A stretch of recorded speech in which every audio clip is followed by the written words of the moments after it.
slow. They think that we don't know, so we gon' show them that this kingdom about to rise up. They wanna keep us low. They think that we don't know, so we gon' show them that this kingdom about to rise up. Rise, rise, rise, rise, rise, rise, rise, rise, rise, rise. Every time I turn the radio. Story of my life, right? What's up, folks? What's up, people? We're back. Yeah, you wanna welcome to the we story don't we don't have a name podcast. Story of our lives in just a moment. Yeah, we had the Days. what do we have? Days podcast. We had We Rise. We had We Rise podcast, and then we did a search this week, and somebody just started a couple weeks before us a We Rise podcast. So we're gonna re-rise our name. Yeah, so right now we're just that's Todd and Jared. That's in the works. Which is in the works. Right. I like JT. JT. What is going on here? TJ. I don't know. We gotta tonight we have a interesting special guest come on tonight. Yeah, we got a good guest tonight. Yeah, this is gonna be interesting. But first let's talk about Nate Robinson. Poor Nate Robinson. Poor Nate Robinson. I just want to say one thing first before we dig in on him. I'm not gonna dig in on him. Oh, you're not digging in on No, him? this isn't about digging in on him. Right. This is about Nate Robinson. He actually threw a good punch. The kid, Yeah. he Definitely had heart. listen. He came. He threw a punch. Like he just got caught. He just got hit. Yeah, I don't know. I think that he really wasn't prepared. I don't know who his coaches were, or if it had to do with his coaches, or maybe his mindset of thinking, "Oh yeah, I could do this. I could." I mean, it takes a special breed to get in there, and it takes some serious training and learning and dedication. And everybody's talking about you don't play boxing, and I agree. Yeah, you don't play fighting. It's he real. could have a serious concussion right now. Yeah, that could be long term. Listen, one punch can. Are you ready for that? One punch can end the fight, and one punch can end your life. It's a serious game. One punch could end your life. Hold on. 1 minute. Well, here we go, ladies and gentlemen. It's time for our main. This is that Mikey. Yeah. Mikey again. Yeah, he's fired. All right. What's that, Ron? What's going on? Ron, how you doing? Good evening. This is our Tale of the Tape Superman. Of course, we don't have a name for our podcast. Yeah. Look at this isn't by accident. This is design. Yeah. Right? Yeah. Stepping in the what's the guy, the YouTube sensation again? What's Jake Paul. Jake Paul. Say Jake Paul. I got a challenge for you. I have a guy. This guy. Who's an amateur. You don't want that smoke. This guy right here. I have a guy who's an amateur fighter. 1 fight, 2 fights, tough kid. Dylan Stanley. Look him up, Mama's boy. He'll take that fight. He'll make his pro debut against you. Get this video to He's probably 20 pounds. He's probably 20 pounds lighter too. Yeah, he is. Yeah. And he's about the same height as Nate. I think he's the same height. Yeah, he's. That'll be interesting. Let's get him against like another legit boxer and see what happens. Well, you don't need another veteran amateur. All you need is an amateur fighter. That's what I'm saying. Yeah, another legit boxer, somebody amateur, pro, whatever. I got the guy. A legit boxer. I got the guy. He'll make his pro debut against him. And then you guys will see there's levels to this. And then after he fights Dylan, then we could talk about the calling out Alvarez. Oh, we'll bring him. yeah. Or Conor McGregor. That's a little risky, buddy. Putting your life on the line right there. But you can tell by listening to him say that he's not open. There's something going on upstairs. He's trying to make money. Well, I don't know what it is. He's a YouTube sensation. I know. So he's trying to make money. He's trying to, I guess people do whatever nowadays for clout. Do some crazy stuff like put your life on the line against Canelo. Yeah. Well, listen, you gotta take that off to Nate for whatever reason. I mean, you can't take a punch, but he got caught. He came. He fought. It's just one of those things. I'd like to see Dimitri Andre versus Canelo. That would be nice for Rhode Island. That would be nice for Now, the state. That would be good for Boo Boo to finally get some recognition. well, we have another local fighting December 12th. Toka Khan. Oh, Toka, yeah. Toka is Toka's the fighting. man. It's a big fight. He needs Yeah. a win in this fight. Yeah. To really. Yeah. He's at that point in his career where I think Toka, has the ability to beat anybody. He just keeps his mind focused and trains right. He'll beat anybody. Yeah, I At agree. his weight class. I agree. Toka's talented. Yeah. We had a nice showing, I guess, Rhode Island CES on that Tyson card. Oh yeah. Pat from CES, the matchmaker for MMA, was actually the matchmaker for a lot of those fights on the Tyson and Jones card, which is pretty cool, which is good for Rhode Island. Yeah, I want to say the Estrada family, Big Six. Big Six. Yeah. They did a great job with Cusimano. Oh yeah, he looked like he was in Right. shape. Good job. I mean, I watched the process. I watch how you guys work over there. Yeah. Total professionals. Class act. Absolutely. Always a class act. Big Six. Roland's funny. I like that guy. That's my buddy. He's a funny guy.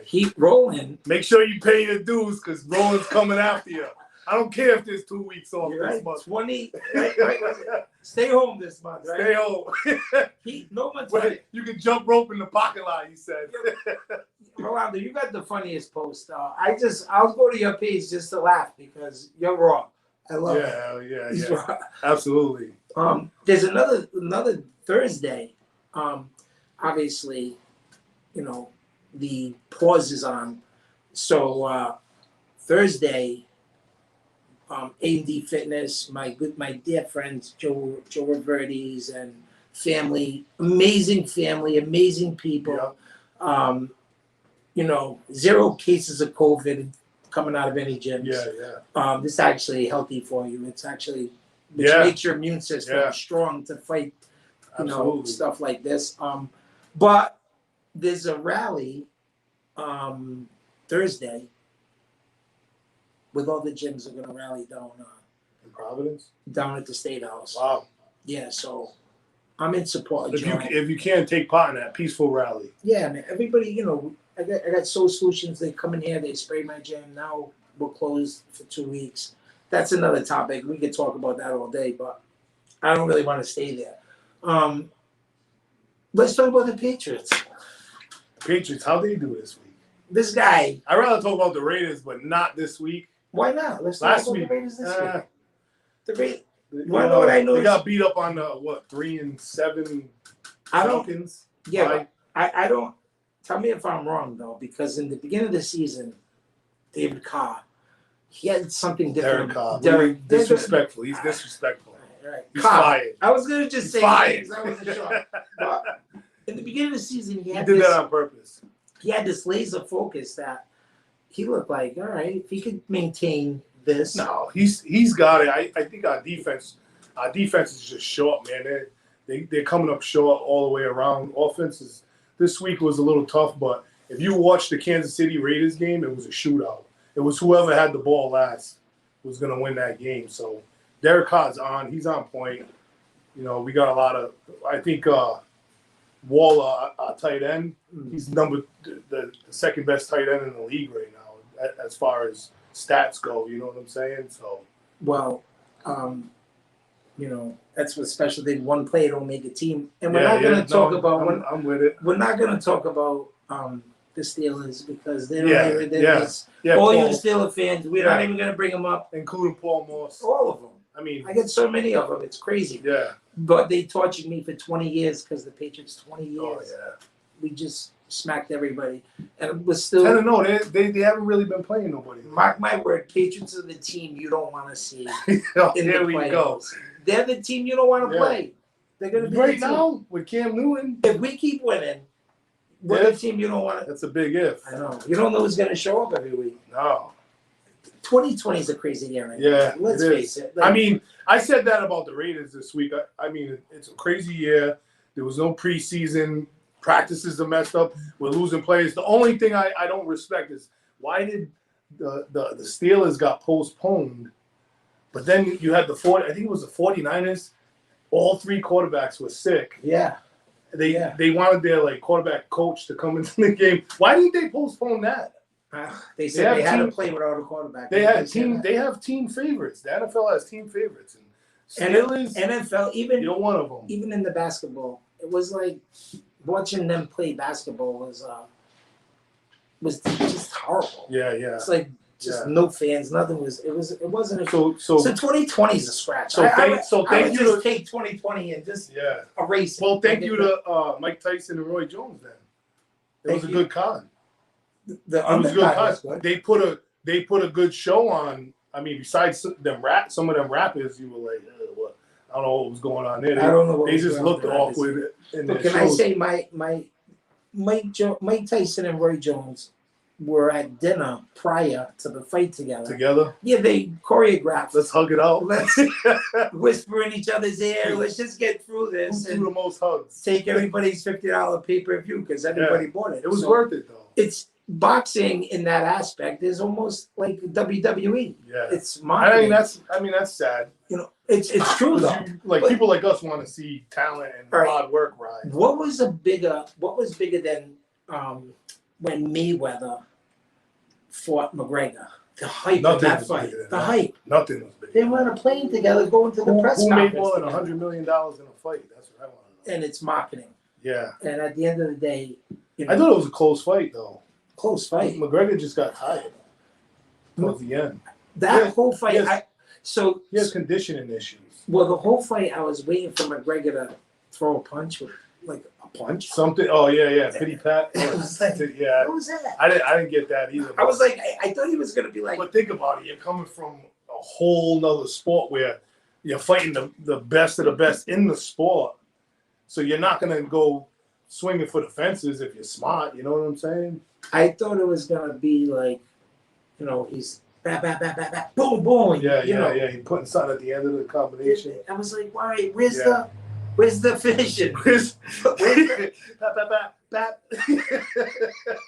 It's like, what was Yeah, that? yeah. Like a cat, like a kitten. Yeah. Like a- right? Yeah. There's nothing on it. Nothing. Yeah. How you put But there is levels to this. So put another guy, lesser, fighter, whatever, trained man, he gets destroyed in 1-2 rounds against Mayweather. Maybe 30 seconds. Again, Mayweather probably carried him to give the fans something. Well, to, maybe you never know. right? I definitely believe that McGregor wouldn't carry Mayweather in an MMA fight, and he'd destroy him within 1 minute, within 90. MMA's different. seconds. You know, that's a whole nother fight. Yeah. That's a whole Yeah. nother fight. The way you stand, I see the way Mayweather it's will get different. kicked in the leg and run Fight's for the over. Yeah. run for the cage door. What are you doing? You ain't supposed to do that. All right, I agree. We got to take a break, We're gonna take a break. but when we come back, we're coming back with the number 2 Tillinghast. Special guest. Um, It's gonna be a good show. Special number 2. Yeah. Here's one. All right. I'm gonna be the referee. No, this is a no referee. In this man. corner, No referee. This is all gloves off. Gloves are off. We're going in. Yep. You see? I didn't wear my. I told him to wear his headgear and a mouthpiece. And if you don't have one, I told him I could provide it. For him. But let's see what happens. We'll be back. We'll be back. We'll be back, Jack.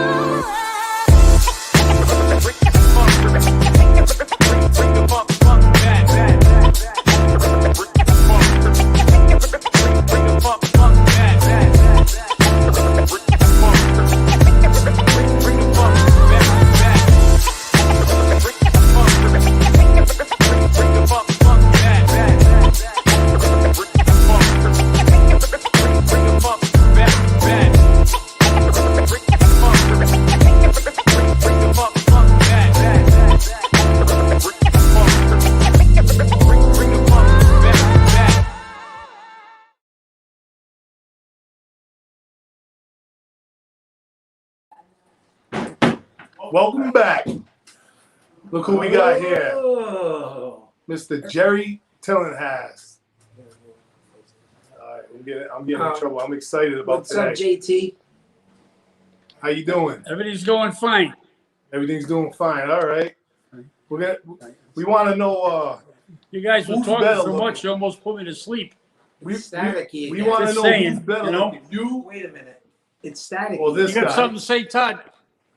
Don't stop that. Yeah, you can hear him. They can hear him How do you know? because I know. Trust me. Let us know if you can hear him, please. He sounds staticky. Talk to me, guys. All right. So, JT, what's going on? Well, not much. I'm trying to go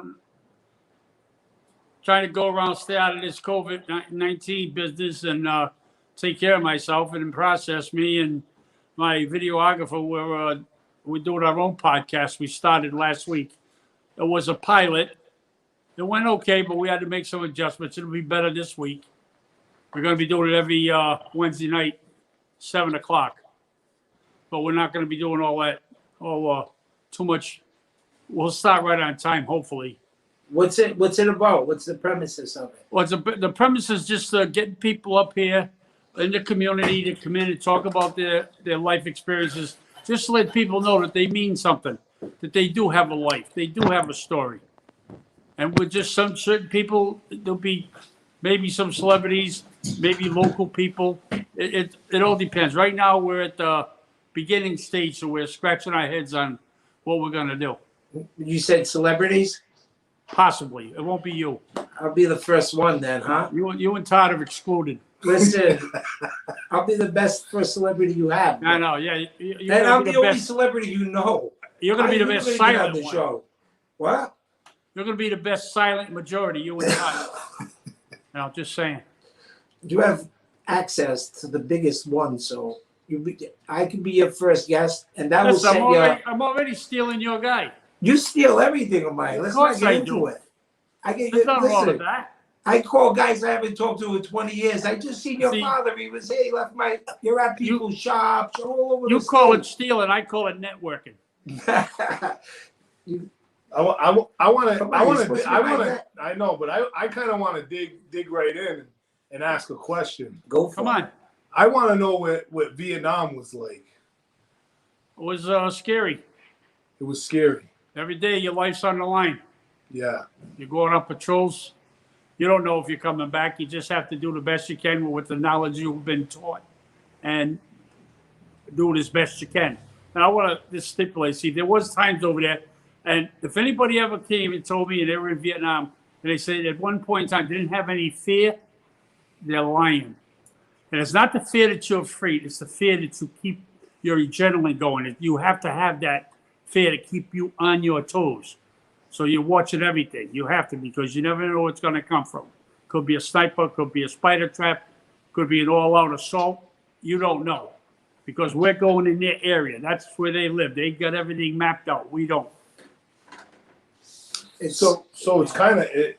I mean, it's probably a lot more extreme, but it's kind of like walking into a cage and having that like people say they're not afraid or whatever, having them nerves to keep you on your toes when you get in there. Yeah. How long was you did you spend over there? Well, first 7 months was combat. First 7 months, almost every day. So I think differently. I think, like, you know, fear is something we all face at some point Yeah. in our life, whether it's in the boxing ring, whether it's in a marriage. You know, everybody's fear is different. But there's That's nothing all- like a that- soldier. There's nothing like a soldier's. No, I was going to There's say nothing like a soldier who Marine. we're ducking punches. And that's what I'm saying. Like, the you know, intensity. Yeah, but there's levels to it. Like, Yeah. I think, like, There's no way to military, listen. anything military. There's no way to explain it, Yeah. Unless you've because been there. it's just there. Yeah. I'm not It's gonna. hard to put a finger on just what it is or what it isn't, because you constantly have to keep it up. Listen, I know where you live. I'm not gonna ask you again not to interrupt me. You when don't I'm know talking. where I live. I do. No, you're the only one that don't. And that's No, what- I do. That's on reason. Listen, let's not get in the battle of wits, Jared. I hate fighting unarmed opponents. Don't worry. We're gonna get to that. Don't worry. So All right. so Hey. how old were you when you ended up enlisted? How old were you when you enlisted in Vietnam? He didn't enlist. They gave my Exactly. grandmother. They gave him to. They said, take him. How He old? didn't enlist. Say that again. I couldn't hear you. How old were you when you enlisted? I was 18. Oh, 18. Oh, all Yeah. right. See, back then in Marine Corps, you had to join. They didn't have a draft, so you had to volunteer. So you had to join. So you volunteered? Yeah, and I volunteered to go to Vietnam too. So what do you think that does to a man? Something like that, and then I'll tell you what. I was there after the first month I was there. I says, "What the hell did I volunteer for?" You know, because you have no. People can come back and tell you anything about it, but unless you're there in that moment, it's everybody has a different effect to it. But you have to set your ball on the ball, and you have to trust the guy next to you. That's one of the important things there. There's no race over there and none of that stuff. We're brothers. We're all over there fighting for our life. So we're protecting each other. That's it. So when you got home, where did that experience take you? Well, when we got home, they were pretty nasty. The people, the citizens and stuff, they were pretty nasty about Vietnam and some of the atrocities that were done to them people. And a lot of people didn't understand. They get a lot of that crazy publicity, the news, the papers, but a lot of things they didn't understand was when you're going on a patrol and the people in the village send their 5-year-old kids out strapped in dynamite or with explosives, send them out to you. I mean, but if you shoot the kid to save everybody's life, you're the bad guy. Yeah. Because you killed the kid. Me, as far as that went, hey, I say like anything else, I'd rather be the suspect than the victim. But our platoon and our squads going out, that we weren't going to happen. Too many of our men got killed that way, trying to be, he's a kid, this, that, and the other. Later for that. That's war. Yeah, that's war. If they didn't care enough about their kid to send them out there, then I don't think we should care enough about it if we have to. You think they actually sent their kids out there, like a parent? Like you think a parent sent them or a communist? A communist leader? No, it was. See, what happened is the Viet Cong got in there, and the bad side of it is they forced the people to do what they wanted to do. That's or everybody's life was in danger. Yeah. So unfortunately, I still say, well, they should have got together, get killed. No one send your kid out there, 5 years old, So they were free. I think they didn't have a choice to send their kids out there. No, they didn't. But we had to make a choice on what we should do to defend ourselves. Naturally. That's the hard truth of it. It wasn't. That's the hard part of Listen, war. I don't say this in a bad way, but it wasn't a hard choice. It's our life it is. Right. Well, at that moment, in that position, I'm sure anyone, possibly, yeah. Possibly. That's I remember in the beginning, the first few weeks, month I was there, you try to go through the villages, you try to have fun with the kids, like them know that we're not bad guys. We're there to try to help them, but it don't work that way. So, coming home, when did you come home? July 7th, 1967. 1967? Yeah. What'd you do from when you got home to before you ended up hooking up with your clique? What was the process of the time you got home from the Vietnam to when you ended up linking up with your crew? Say that again. Like in the time frame when you came home from Vietnam. How long after that did you start getting into extra curricular activities? Yeah, to say the least. Well, the word you're looking for is organized crime. Yeah. Right. There you go. That was I'm not sure the exact day. I think it was like in early 70s how it happened. And I still wish today that it never did, but it did. And you do what you got to do. Was it a particular situation? Was it something that happened that? Yes. Did you what read happened by was, chance, like? It's in my book.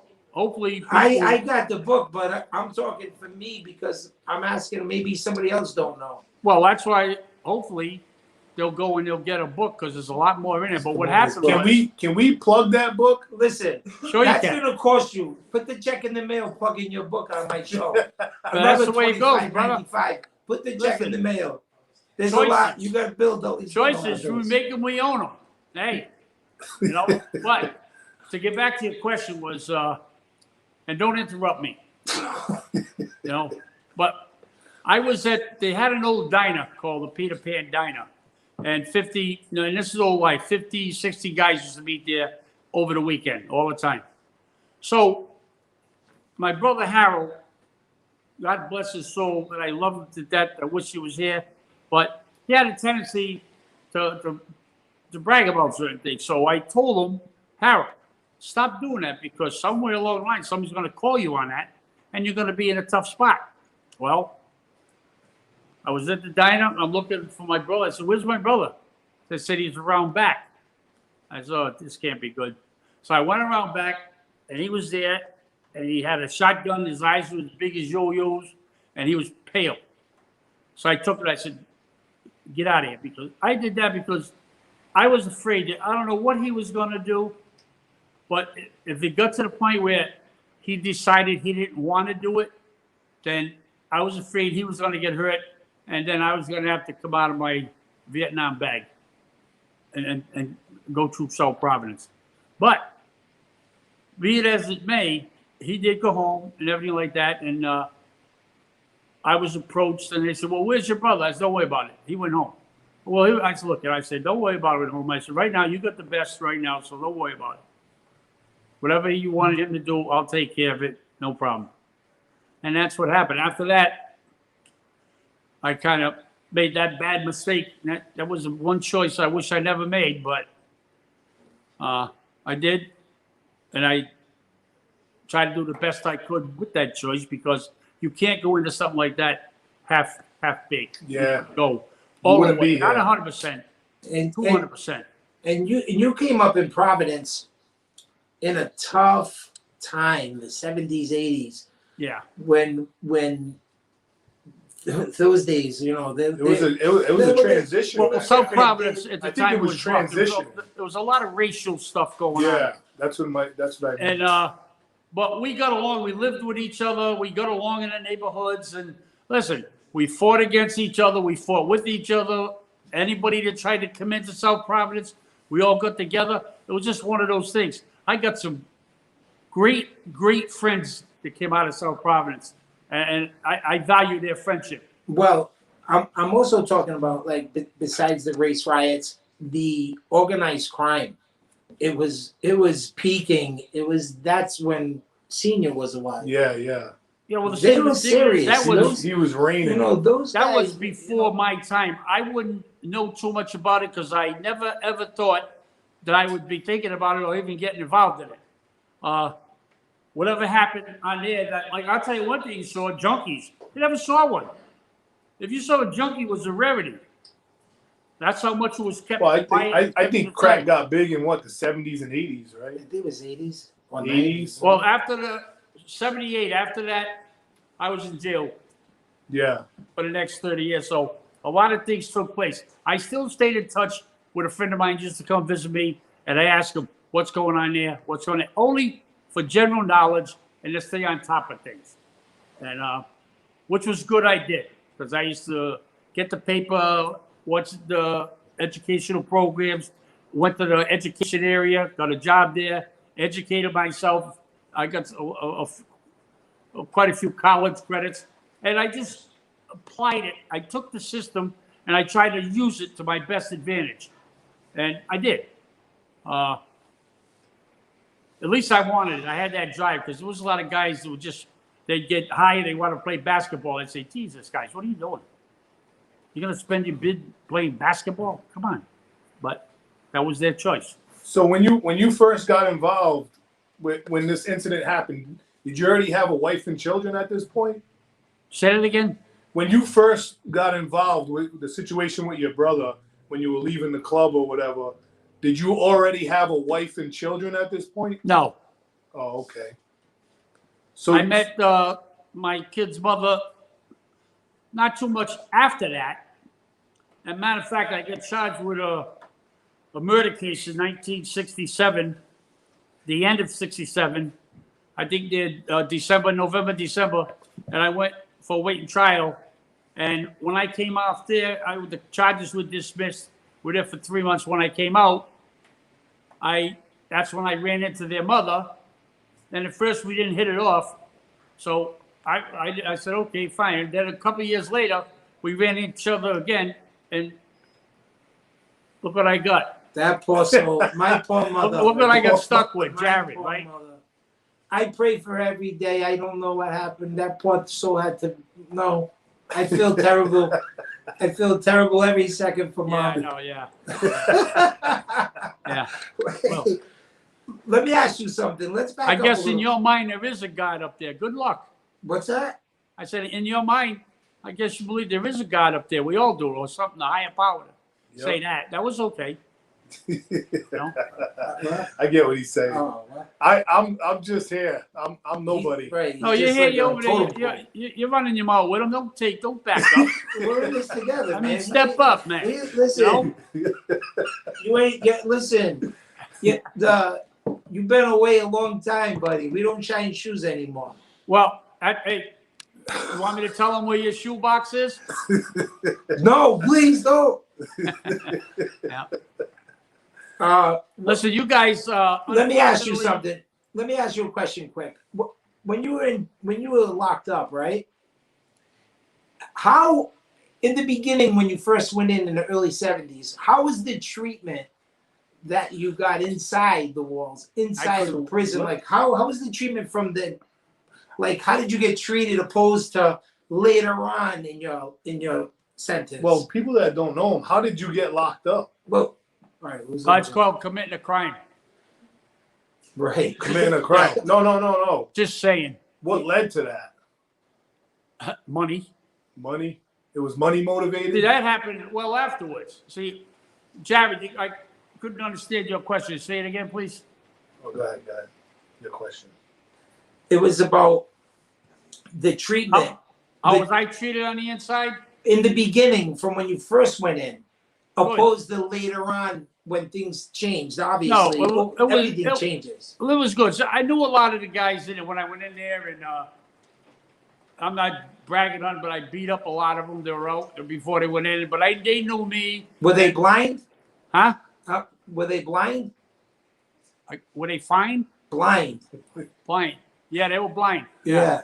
Afterwards.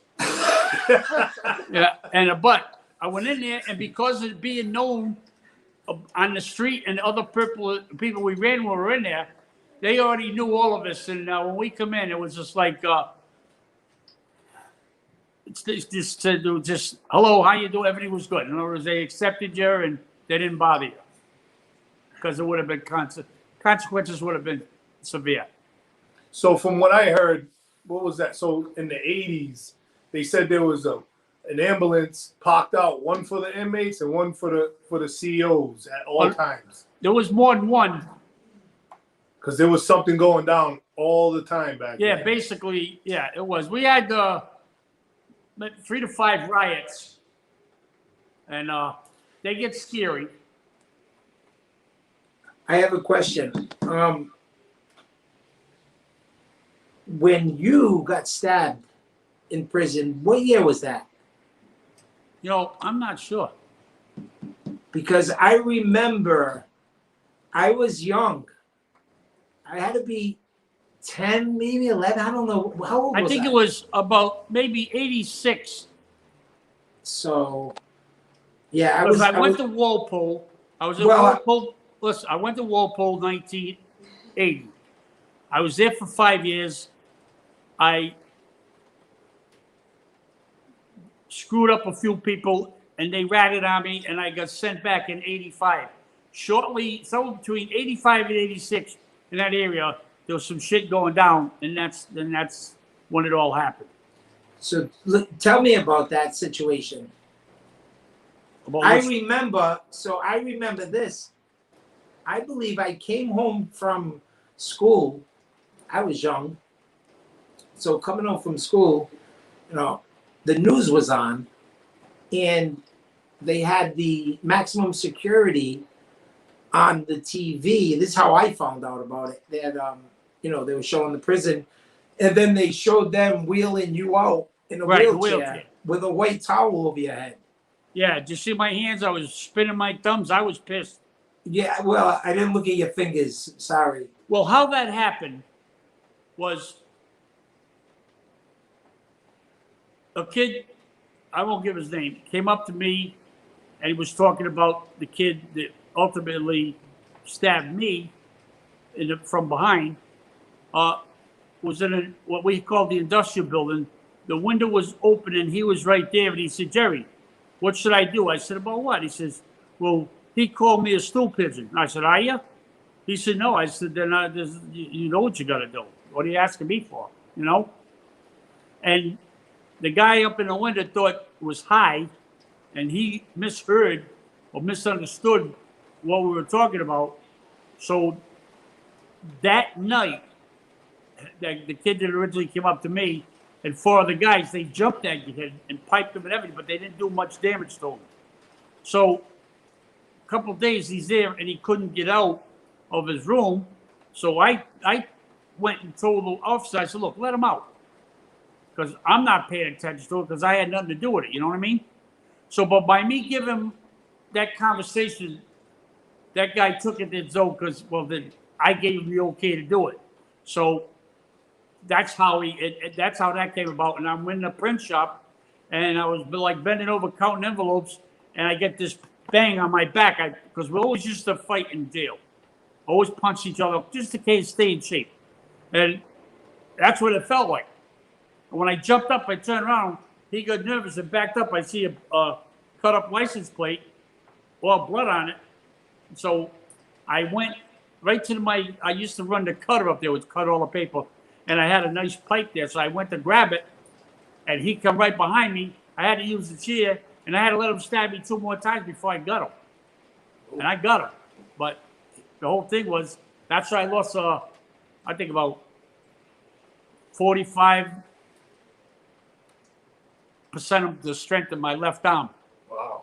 And, but I still took him out with my right arm.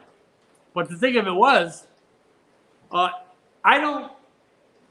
don't hate that kid because he did what he thought he had to do. He made the choice because he actually thought, and after we talked, them guys piped him.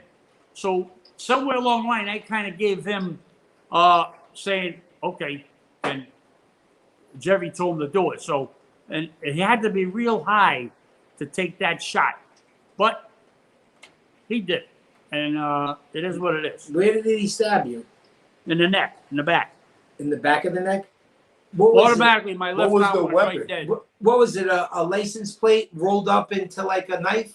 No, it was the license plate cut like a knife because there's certain ways you can put the plate when you go through the machine, it cuts the plates and it'll cut it. So he just cut it and he got himself a shank, homemade shank. Wow. Yeah. Went in about 4 inches. Yeah. Yeah, I remember I come home and it's like all over the news and I'm like, Jared On top wrote of some. it, now at that time, they lugged 15 of us. I went to the hospital and they grabbed Rudolph and 13 other people and lugged us all to high security. When I got out of the hospital, I went to high security. And we're mad. We're fighting. So we want to go back to Max. And they said, we're not letting you guys go back there. We don't have enough body bags. So they shipped you out to Florida. No, that was after.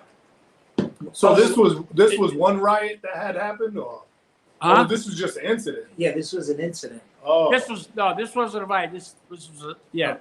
A personal. Oh, some that of the was guys just a- wanted, some of my friends wanted to start when I said no. yeah. But your uncle, Jared Harold, was going around banging people left and right. He didn't What? know who it was. He was just banging everybody. Was he? Yeah. Well, I would have done the same thing, but I would have been a little more harsh than him. How was Uncle Harold? Was he upset when he first went up there? Yeah. Yep. How much time did he catch? same as me. Oh, you guys both got the same. We're gonna Take take a break in a minute, but when you come back, there's a couple of things I want to talk about. Something I should have did in the beginning, but it's okay. Let's talk about the beginning when you and Uncle Harold went to prison, and you're young. What were you, 28? No.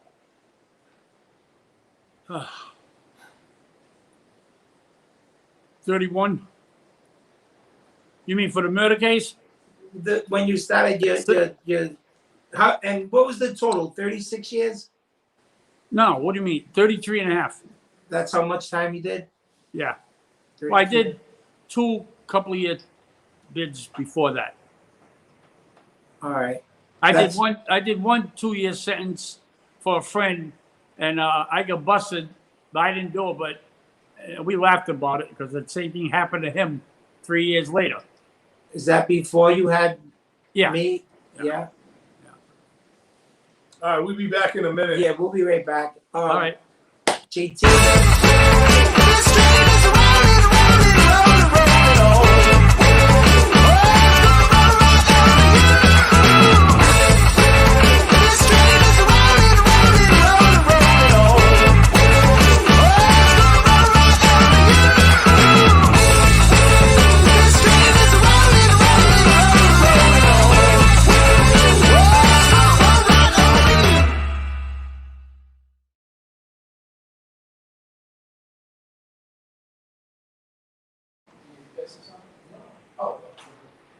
Jerry, get back here.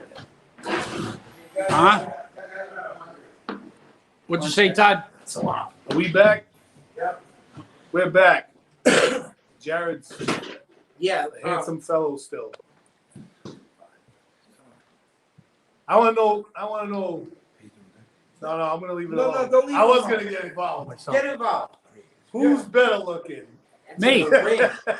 That's a no-brainer. Me. No, I know who dressed. Listen, better. number one, you're not even in the equation. I don't even know why you're asking that question. You look like a fucking Al Qaeda with that beard. I know. I know. who So dressed other than that, better I back in the say, day, though. He said you're hiding stop the behind your seat beard. and let us talk about it. You don't see no hiding behind here. And This is my man makeup. Yeah.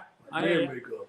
All right, let me ask. Like when you first went in, first went in, you guys must have been angry. Like you must have been. Listen, I was mad for the first 5 years. Yeah, you were. I was assaulting everybody. That's what I Cops, want to hear. inmates, I didn't care. I was in denial, and not the river in Egypt. I just didn't want to accept that, you know. But the guys got together. Your uncles John, Harold, Jerry, and them. They come. They says, Jerry, what are you doing? It's weird. So look, we'll back you up, but you're just causing all kinds of trouble. And nobody's So gonna you mess with you was because getting of a you, lot of but problems in there because they're really not going to mess you because of us. Look, we'll back you up, but you gotta take a break. And I said, yeah, right. Screw all of yous. And I went. I'll do it myself. Then I beat somebody up and I went to segregation for 30 days. And all you got there, you got nothing. So you have to think, you know. And it started dawning on me. And I started thinking. I said, well, they were right. So after that, I come out of there and I just said, okay, fine, I'm good. And I didn't get no more trouble. Yeah, I can understand that though. I mean, Yeah. you go. Listen, let me explain something to you. Jail breeds contempt. That's what it does because all they are about in Rhode Island is custody and control. This system is so screwed up, it's pathetic. And it's all about the money for them. The overtime and this, that, the other. That's a whole story. But it breeds contempt where you don't, like guys says, well, we're friends. I said, listen, we're not friends. I didn't come to jail to make friends. What the fuck, you crazy? I got friends. You don't go to jail to make friends. That's retarded.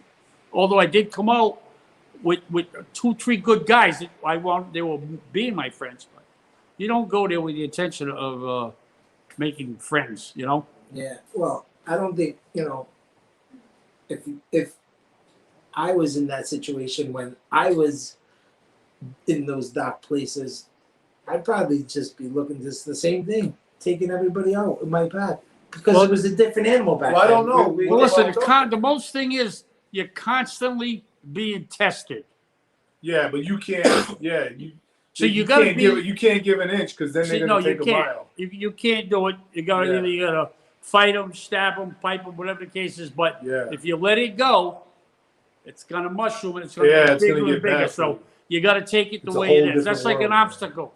You You gotta go be a by the different obstacle, person. you Yeah. go over it, under it, around it, whatever the case is, Yeah, and then you go on what you're doing. When you come back, it's still gonna be there. yeah, So what you do is alleviate. You get rid of the obstacle, and you're good to go. yeah, yep. How did you that's a long time. That's a long time to be sitting in a prison, man. I used to think about, hanging up with you. And there's some things I'm gonna come at you for too, boy. So let me just get to this. But I used to hang up with him and be like, I knew you were going back, and when you were coming home, it was like, who knew? Who knew? Who knew?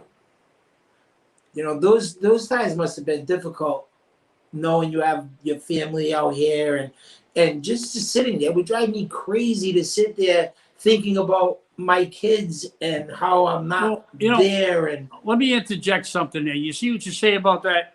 That's why. Remember, I used to be real hard on you and your brother yeah, because you went to clubs, Jared. You were just 16 years old. You was beating up everybody. You didn't care, and you just wasn't. And you wasn't respecting the right people. And I told you can't do that because I always feared that. The only thing I worried about, that's why I kept such close contact, was I didn't want someone to try to get even with me for something I did to somebody or themselves or their family with my family.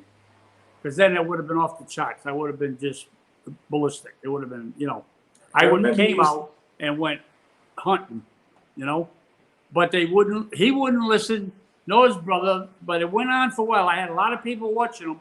I remember I called him one time, told him what bar he was in and what he was drinking and who he was with. He said, how the hell did you know that? I said, don't worry about it. But 1,000 eyes are on them.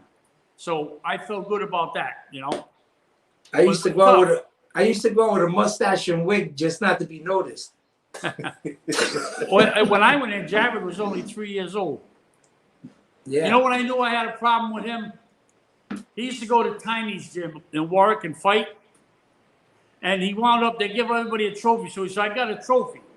I said, yeah, but Jared, everybody got the trophy. He said, yeah, but mine said winner. I said, oh, man, I got problems with this kid. All right, I like that. So Yeah, that was good. That was good. I laughed like a that's bat. interesting that you say mine says winner, because ever since I was little, I always had a winning soul, a winning way. And winning doesn't necessarily mean in the arena or on the football field. Winning could be getting up and facing things that are supposed to break you, but not letting my circumstances define my destiny. I always had it. Even though I ran rampant, I did a lot of crazy things, but I still always had that I'm going to win no matter what attitude. Well, I'm not sure if the word winning is right. It's good. It's But not. I'm thinking it's determination. It's not winning, but You had a lot of determination right from the get. It was a fear of mine was losing. So losing was like a big fear of mine, and that's why the fear of losing, whether it was something because I was always used to loss, used to losing this, that, my dad, my mom, my brothers and sisters, everything around me was loss. So I said, I'm going to do this myself, and I'm not going to lose. I'm going to win. And that's why I started boxing. I was a better football player than I am a fighter. Most people may not know that. I was mad when you quit football. Well, it wasn't that I quit football. I just wanted there to be 12 guys on the field that wanted to win as much as I did. And it's just not reality. Yeah. That's why a team, to have a championship sport, in a team sport is special, because you get all these guys to buy into the system and they're all on the same cylinders, firing away. With boxing, it was more on me. And I was like, yeah, I like that. I like the fact that, come behind me, let me lead. Even if I go down, I'm going to come back, I'll find a way. But I want to take it back for a second. So I asked you if you had your children already before you got involved. So it seems clear to me now that you were already in too deep, that when you started making a family, you're involved in something and there's really no walking away. Let me ask even though something you have because a family. Jerry, my oldest one, was born in 1970. I came home in 67. I met their mother in 68, 69. She got pregnant, and I married her, and we had the kids. So, and I was still involved, but I was already involved because I told my wife at the time, I said, listen, you know what I do? Don't try to change me. Just leave me alone and let me do it. And I'm going to tell you what their biggest fear was. What do you think it was? What, your children's biggest fear? No. Anybody that's involved in that and their wife or their girl, what do you think their biggest fear is? Losing you to the streets or getting killed or going to prison. Well, yeah, not coming home. Yeah. That was always their big fear. That's why that caused a lot of problems for a lot of guys that was in my situation because we got to do what we got to do, and we just can't. Unfortunately, you get their mixed place emotions, and you put more energy into what you're doing than you do in your family. So it's not easy, but you don't realize these things until after the fact. So what about if you wanted to walk away back then? Would you be able to? Yeah, I think so. If I might have had to shoot one or two people. That's what I mean. Would you already be in too deep? Because I feel like at a certain point, you always got to keep your ear to the streets when you're involved. Well, the thing is, also, listen now, see, I wasn't bound to all that. I went into it voluntarily to protect my brother, but I'm not Italian, so I didn't have to worry about trying to get that. If I was Italian, shit, I'm not bragging. I'm not saying nothing. I'm just saying I would already been a made guy. Period. Yeah. But I wasn't, and you don't get that way. You don't think that way. So therefore, you can focus on making money. And you go out there and and I bothered all the wise guys, half-ass wise guys, not the good ones, the ones that want to be popcorn gangsters. I tore them up. Never bothered a legitimate person. I could not deal with that. Somebody's out there just minding their business. They have a business. I could never picture myself going to that business and say, look, all right, now I own your business. I grew up where you had to fight for everything you had. I know how it was for somebody to accomplish something 20 years. They have a business, and you got to go and just take it off them. I can't accept that. Yeah. And I didn't do it, and I wouldn't do it. I used to piss off some people. I didn't give a fuck. I'm not going to do that, you know? You had a code. You had a code you lived by. Yeah, I did, and it was a set of morals. You live and you die by it. I was brought up. My brothers pounded that shit into my head. You know, they used to whack me around all the time. Said, literally, don't ever rat on anybody, and don't ever fail to defend yourself. If somebody hits you, beat you up or whatever, you get a big stick and you go back and you better get even, or you got to come home and we're gonna beat your ass.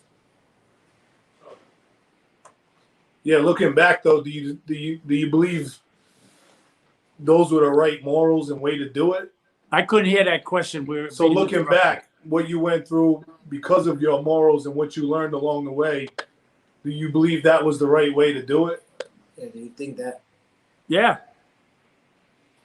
That's how you grow up. You gotta have some kind of a commitment. In other words, you gotta stand up and you gotta take the good with the bad. Yeah. You know? I got a question. How would you describe yourself in 3 words? A good guy. A good guy? A good guy. All right. Well, That's clever. let's say, us not really a word. Hey. The good guy. The good guy. Now, there must be a lot of people that would say, imagine that. He's called Yeah, they won't himself say a it to good... me. What? They Did you won't say it to my face? They won't say it to my face. But it doesn't matter because a lot of people today, I feel on it, a lot of people today I got a lot of respect and stuff like that because old friends, not wise friends. A lot of people come up to me periodically, Jerry, thank you. I said, for what? I said, you helped me out a long time ago and I didn't forget it. Yeah, I hear a lot of stories of you helping people, and Yeah, no, it was just maybe like with my book, it's Rage, Regrets, Redemption. Maybe in my mind, I want to try to give back or help people where I should have done at the beginning. Make things right. Hello? Yeah. What's that? No, I would do. What are your 3 areas of improvement today? What am I, the 3 areas of my improvement? Let's not get crazy, all right? No, it's that's a tough question. I can. Helping people, not get involved in any kind of lunacy, and respecting myself for There you doing go. it. Now, what about you plugging into all your number one son Jared's plugging into all of them? Like, can we talk about you taking all my people and all my things? And I'll talk to a guy. I'll talk to a friend I haven't talked to. Yeah. I'll talk to somebody I haven't spoken to in a while. That'd be a tough one plugging into Jared because he's number 2. Jerry's number 1. He's older than me, so he's the firstborn, of course. There's the firstborn. But I mean, Get come your on. semantics straight, you know? Listen, when you had me, all the Tillinghast, anything good in Tillinghast came into me. Thank you. But it really comes from mom.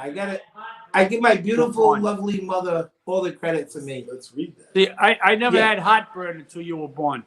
I never had anxieties. I never had acids. I never had anything. Then won't come Jared. Bad child will do that to you, I think. Bad child. I beg Oh, your pardon. hey. You with me? You gonna go sit over His there. brother This his side. brother I was helped talking to too. him last week and I figured out he was the bad child. His brother helped too. Oh, his brother too. He was the leader. It was I think they all teamed up on me. I don't know. Who's they all?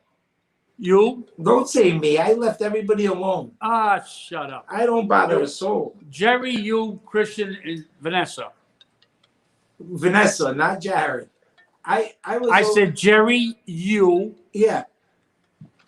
you, Jared. Teamed up on you how? Well, you've been teaming up on your sisters for a long time. Wow, come on, you blame I us? better stop. That's gotta stop. I'm gonna start getting back in shape after You're the gonna break fire. out the I'll belt. track you down. It's time's up. See, I know where you live. You don't know where I live. Listen, He's gonna break out the belt. I wrote something that I should have read in the beginning of the show. I don't know. Should I even say it? Yeah. He's gonna read Yeah, something. go ahead. All right. I only wrote it because I need to have my thoughts in place. So I wrote, growing up with a father who was incarcerated didn't define me. From the moment my tiny hand touched the scratch glass petition, my father's hand covering mine from the other side, the separation was real. Like the millions of kids who would come after me, I leaned my face into the receiver and whispered, "When you coming home?" How many times did I ask that question? 100. Where are we? When you coming home? My brother, tucked in the booth with me, waited for the answer. I don't know, son. As soon as I can. My sisters, as usual, cried uncontrollably. At that moment, I thought I was the only one to understand that this separation could be permanent. As a child, I got used to barbed wire gates and an officer holding a rifle in the gun tower. I knew prison guards would make me undo my clothes in hopes of finding contraband tucked away. It was merely the price I had to pay for the prison life. In exchange for surrendering my freedom, I was allowed to see my father. I thought then that we were the only kids with a parent in prison. I was wrong. It took decades for me to realize my father, my brothers, and I represented an undeniable statistic. We're among millions of families who have an immediate family member incarcerated. The prevailing question I've always got to this day was, do you fight because of your father? Or the circumstances that happened, is that why you're a fighter? And the answer is layered. After my father was sentenced to a life in prison before my 5th birthday, my childhood was filled with unanswered questions. Why did the judge sentence my father to life in prison? What impacted my father's decisions? Why was he in prison so far away for so long? Why couldn't I talk or see him frequently? People would argue and say, maybe the boys shouldn't be visiting you. Maybe the boys shouldn't be visiting my father in prison. It could potentially pave the way for our own incarceration. And as bad as me and my brother were, bad, I believe today that it would have been worse off if we didn't get to visit Dad. All right, what's up? Sharing a chocolate bar with my dad in a prison visiting room amounted to the joy of 33 Christmases. My dad served nearly 35 years in prison, and I've been lucky to have him on this journey with me. My father was a steady voice of reason and authority, a compassionate ear, and someone who could quell the rage when I felt like it would spill out of my chest. Also, someone who caused some of the rage. I love and appreciate you, big old man. But who I really feel bad for till this day is my amazing, beautiful, strong, loving, caring mother. She had to put up with you. She deserves a Purple Heart.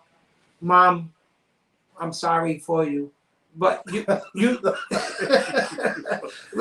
had to throw the dig in. I gotta Yeah, imagine that.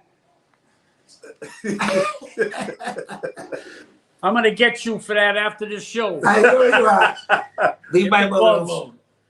We're suiting up. I'm tired of your shit. And I wanted to say, and all the years later, here we are tonight, together. I'm blessed. I love you. I appreciate you, and you taught me many, many life lessons, whether good, bad, or indifferent. And there's a lot of people that don't have their parents, and whatever it is life. And whatever cards we're dealt.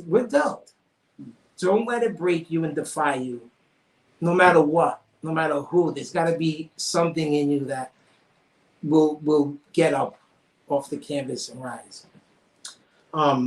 Thank you for coming on. Thank you, and I love you too. Yes. And I've learned a couple things off you in just a few conversations, so I appreciate you too. Yo, you suit up too after the show. All right. Maybe I can teach you a few more things. Oh, he's with me. That's all right. That's together. I'm not prejudiced. I'll take you both together. I don't care. Listen, I'm looking forward to being on your I got my podcast. backup. She's sitting over there. I'm looking forward to being on your podcast, big guy. We gotta go. Till next week. Hold on. We gotta close with this. Proverbs 22:6. Start your children off in the way they should go, and even when they are old, they will not turn from it. Love you, Dad. We'll see you next week. I'll talk to you later. All right. Here's the eyebrow.